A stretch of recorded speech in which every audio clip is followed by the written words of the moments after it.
প্রশ্ন তো ভালো হয়েছে। কমন করছে?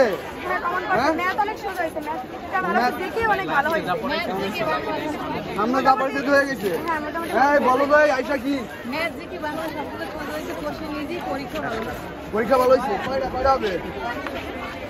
কয়টা শিওর হবে? 80 হবে। হ্যাঁ কনগ্রাচুলেশন, মানে অ্যাডভান্স তা না? কিন্তু একটা সমস্যা আছে ভাই, সবারই তো পরীক্ষা ভালো হয়েছে, এমন হতে হতে পারে 80 আমরা বাইরে উঠতেছি, হ্যাঁ হইতে পারে না? এটা কিন্তু একটা পয়েন্ট, কিন্তু ঠিক আছে, খুশি হওয়ার কিন্তু কিছু নেই, তাই না?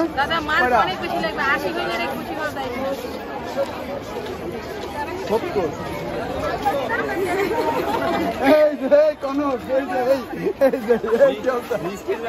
হ্যাঁ শিওর শিওর, হ্যাঁ মিষ্টি না কোকড়া ঘুরতে নিয়ে যাবে। পরীক্ষা কেমন হয়েছে এটা বলো আগে। কমন আসছে?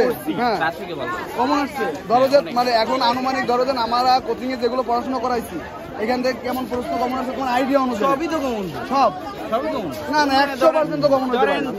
4% কমন করে নাই, এবারে 4% কমন আসে না, সব আসছে 90 প্লাস। 90 প্লাস তাহলে আর কি লাগে?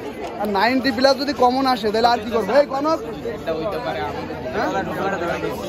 আছে কমন তো আইছে, কিন্তু দুই একটা বন্দিয়া লাইছে। কয়টা শিওর দাগাইছো? কয়টা কও দি? শিওর 80টা প্লাস। 80টা প্লাস শিওর শিওর, এর মধ্যে দুই একটা বললাম। এটা কনফিউশন আছে, আমরা কি আশা করতে পারি? হ্যাঁ ইনশাআল্লাহ দোয়া করতে থাকেন, দোয়া করেন।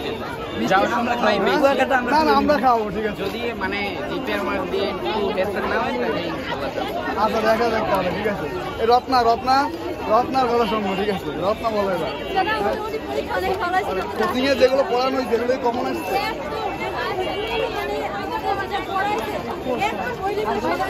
আনুমানিক কয়টা কমন আসছে এরকম কোনো মানে খেয়াল আছে?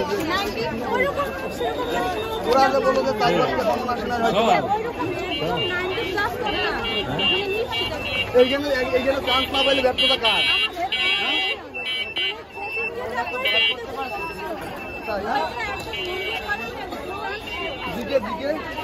দিকে যেগুলো পড়াইছে এগুলো আসছে, সাম্প্রতিক আসে নাই না? এখন যদি না আসে কি করা?